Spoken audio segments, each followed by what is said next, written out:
guys! Welcome back to my YouTube channel. This is Cecile. Paano nga ba makarecover or paano makakope up sa chronic anxiety in 10 minutes? Marami tayong pwedeng gawin guys, yung mga daily routine na pwede natin gawin kung kayo ay nakararanas ng mga physical symptoms ng anxiety. Ang anxiety guys ay hindi siya mare-recover ng agad-agad. Pakonti-konti ang recovery ng anxiety. It depends sa inyo yan kung paano niyo siya i-manage. Sa aking karanasan guys, para magkaroon ng recovery is to wake up in the morning na kailangan mayroon kayong positive think. Positive thinking is very very important pag nakakaranas kayo ng mga physical symptoms.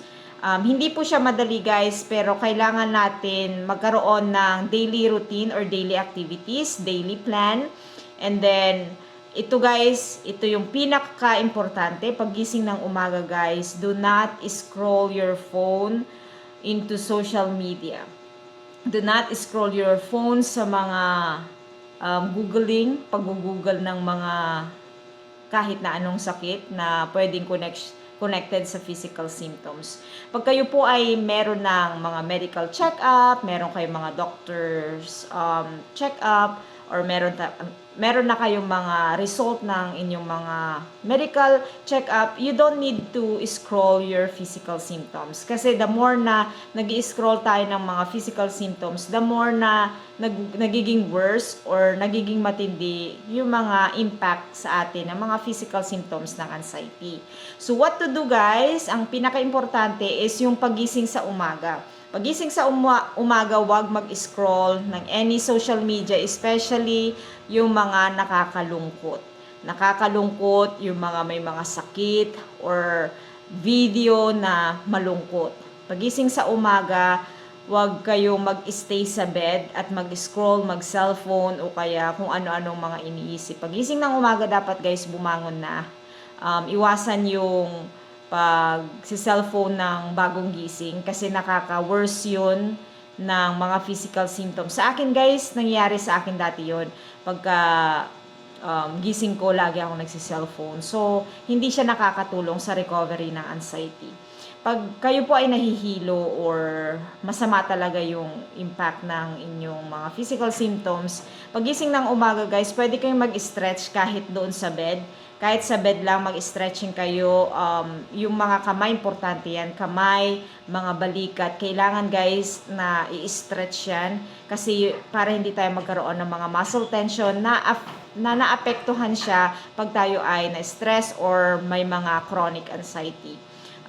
Iwasan ninyo yung pagkakaroon ng negative thoughts sa inyong nararamdaman paggising sa umaga. Very important yan guys. And then, wag kayong magkape sa umaga pag nandun kayo sa pinaka-top ng physical symptoms na matindi talaga yung physical symptoms ninyo. Kasi yung kasagsagan ng physical symptoms ko guys, nag-stop talaga ako ng coffee. As in, zero coffee talaga ako. Yun yung isa sa mga nakita ko talagang na hindi impact sa akin, na nakatulong sa akin para magkaroon ako ng recovery. Importante yun guys, yung binanggit ko kasi yun yung mga sikreto na mai-share ko sa inyo para kayo ay magtagumpay sa recovery na pinaka-importante sa mga may anxiety. Kasi lahat tayo guys, yung pinaka-main natin, ang main goal natin is to recover. Diba? So, follow yung makakabuti para sa inyo, para alam ninyo kung ano yung mga gagawin nyo sa susunod na araw.